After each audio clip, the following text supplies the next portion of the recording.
Fala galera do canal Investidor Livre, hoje vamos começar o giro das notícias da semana com as notícias que enriqueceram aí a nossa semana aí. Então a gente vai falar sobre a condenação da Uber, também vamos falar sobre a Bolsa de Valores que perdeu mais de 500 mil investidores, falar sobre o salário médio do brasileiro que está diminuindo, vamos falar sobre a situação lá da Argentina, o candidato a presidente que está sorteando carros eletrodomésticos à população, e também vamos falar sobre a super quarta. Aí nessa quarta-feira a gente vai ter a taxa Selic, vamos ter também a definição dos juros norte-americanos. Começando aí com essa notícia maravilhosa aí, mais uma vez a justiça brasileira agindo como se fosse a par da realidade do brasileiro. Então a quarta vara do trabalho de São Paulo condenou o app, o Uber, a pagar 1 bilhão em danos morais e coletivos. Eu fiz uma conta por cima, a Uber tem mais de 700 mil motoristas, esse 1 bilhão daria na faixa de R$ 1.300 para cada motorista. Só que esse dinheiro ele não vai para os motoristas, ele vai para as associações de motoristas, vai para os sindicatos na verdade. Além disso, a sentença ela determina que a plataforma reconheça o vínculo empregatício de todos os motoristas, sob pena de R$ 10 mil para cada trabalhador não registrado. Segundo o advogado Luiz Barrosino, membro da Associação dos Advogados Trabalhistas do Estado de São Paulo, a decisão ela cria uma insegurança jurídica. A gente fala que no Brasil a insegurança jurídica é tão forte que eles mudam inclusive o passado. Vale lembrar que na sentença o próprio magistrado ele menciona que não há atualmente legislação que regulamenta o novo modelo de trabalho intermediado por plataformas. Inclusive existe um grupo de trabalho criado por um decreto no ano passado, com a finalidade de elaborar proposta de regulamentação das atividades executadas por intermédio de plataformas. Então, o que muda para o motorista com o reconhecimento desse vínculo? O motorista ele vai poder pedir reconhecimento do vínculo, assinatura da carteira e todos os benefícios que ele poderia receber na CLT, férias, 13º e recolhimento do FGTS. No entanto, o reconhecimento dos direitos também gera obrigações, como redução do percentual do valor da corrida, que vai para o motorista, redução dos ganhos financeiros em virtude da carga tributária, então vai ter um desconto do que o motorista recebia, imposição de dias e horários aos quais o motorista estará vinculado, não vai poder escolher os dias e horários que vai poder trabalhar, eliminação de bônus e benefícios disponibilizados pela Uber ao prestador de serviços, processo de seleção mais rígido, porque afinal você vai ser contratado, então você vai passar por provas, e a impossibilidade de se vincular aos outros aplicativos, em virtude da incompatibilidade de horários, porque a Uber ela pode exigir o cumprimento da jornada laboral e só vai dar o período de descanso para o trabalhador. Então essa decisão da justiça ela vai de encontro ao que os próprios brasileiros preferem. Segundo essa notícia, os brasileiros preferem carros por aplicativo a serviços públicos de transporte. Então essa mesma pesquisa ela informa que 64% dos usuários consideram o serviço oferecido por empresas como Uber, 99 Táxi como boas ou ótimas. O segundo meio melhor avaliado é o metrô, com 58%. Na sequência aparecem trem, táxi e ônibus. Este fica em último lugar com 29% das avaliações positivas. Então o brasileiro prefere o Uber. Então essa medida ela vai em conta a opinião também dos próprios trabalhadores. Segundo uma pesquisa do Datafolha, os trabalhadores da app preferem autonomia à própria CLT. A mesma notícia ela fala que 75% dos trabalhadores do aplicativo diz preferir manter a autonomia em vez do vínculo tradicional com as normas previstas na CLT. Então a medida judicial ela vai totalmente de encontro ao que a própria sociedade quer e o que os próprios motoristas querem. Aqui temos uma outra notícia importante. Uma pesquisa do Poder 360 ela informa que o salário médio dos contratados é menor que os demitidos em 2023.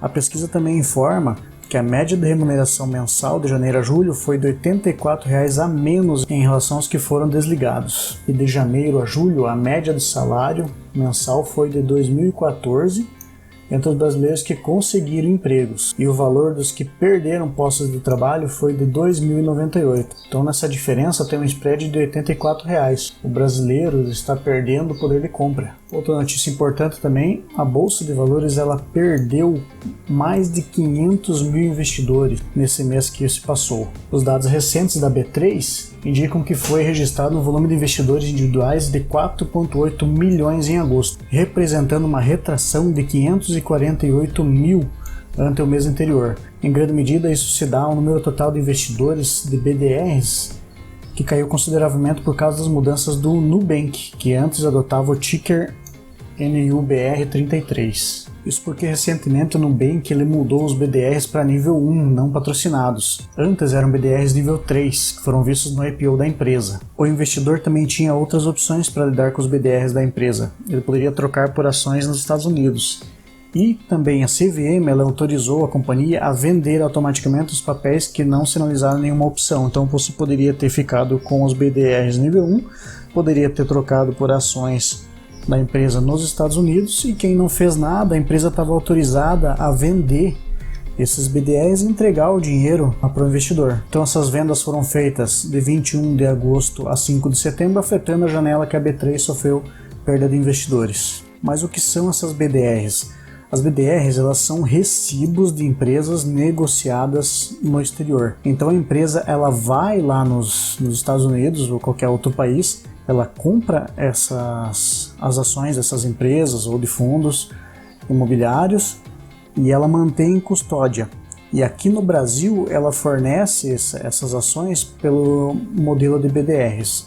Outra notícia que eu achei interessante também é que o candidato à presidência e o superministro da Economia da Argentina, o Massa, ele disse que sorteará carros eletrodomésticos para a população. Então é uma devolução do imposto do IVA para os trabalhadores que recebem até 708 mil pesos. Fiz uma conta básica aqui, dá basicamente R$5.244. Então basicamente todos os argentinos vão ter essa devolução aqui. Só que para isso eles vão ter que fazer as transações em cartão de débito. Mas o que mais me chamou a atenção foi esse ponto aqui. O objetivo dos sorteios é fazer com que a população realize compras e vendas por meios legais, evitando que os comerciantes sejam desonestos e ajudando a movimentar a economia. Então, ainda na cabeça deles, a culpa da inflação, a culpa dos preços subirem é do comerciante. O comerciante desonesto não é do governo que está imprimindo dinheiro, que está gastando mais do que arrecada. Isso é triste para um país como a Argentina, um país tão bonito, tão rico, mas isso é uma situação que talvez eles vão mudar lá, né? Mas olha só a inflação da Argentina como que tá, ó. Último ano 124% no acumulado. E a culpa é do comerciante e não é do governo. E como não só de notícia triste vive o mercado, temos uma notícia aqui da super quarta. Nessa quarta-feira a gente vai ter então a reunião do Copom. Então o mercado espera o corte de meio ponto percentual nos juros, passando de 13,25 para 12,75 na quarta, dia 20. A Selic brasileira ainda continua alta porque a nossa inflação ainda continua alta. A expectativa do mercado é de uma inflação ainda acima da meta esse ano. Os economistas consultados pela autoridade monetária, eles estimam que a gente vai ter uma inflação de 4,86, muito longe da meta do Conselho Monetário Nacional, que é de 3,25. O Focus indica que a Selic ela vai a 11,75 ao final deste ano. Sérgio Goldstein, estrategista-chefe da Warren Hena, ele espera uma Selic no final do ano a 11,50 e no final de 2024 a 9%. Os dados do Boletim Focus, que são uma expectativa do mercado, eles também indicam uma melhora nos nossos dados econômicos. O IPCA ele teve uma variação negativa, então ele baixou 4,86.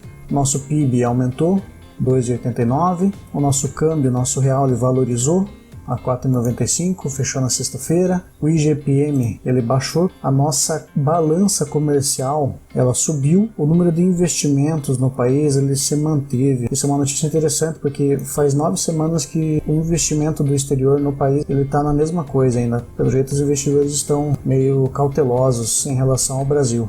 E nos Estados Unidos os juros futuros eles subiram à espera da reunião do FOMC, que seria o mesmo Copom aqui no Brasil. Os títulos futuros com vencimento em 2 anos chegaram a 5,079 na máxima. Então, diante de um cenário delicado da economia americana que apresenta uma piora no rumo da dívida, espera-se que o FOMC mantenha as taxas de juros americanos em 5,25. A elevação das taxas é fruto de indicadores que mostram resiliência da economia americana. Então, para que serve a taxa de juros? A taxa de juros ela serve para dar uma freada na economia e sofrer a inflação, porém a economia ainda não está desacelerando como se esperava. E também há uma piora na percepção do quadro fiscal de médio e longo prazo dos Estados Unidos. Por isso que os juros de longo prazo estão altos. Então, diante desse cenário delicado, Pena espera que o FOMC mantenha as taxas de juros entre 5,25 e 5,50 na reunião desta quarta-feira e não descarta a possibilidade de que a autoridade volte a elevar a taxa de juros nos próximos encontros. Para vocês terem uma ideia, a taxa de juros americana ela já está na faixa de 5,25 e 5,50 ao ano e ela é a maior dos últimos 22 anos. Pessoal, se vocês gostaram desse vídeo, peço que vocês se inscrevam no canal, curtam, para que o YouTube saiba que esse conteúdo é relevante para vocês aí. Valeu!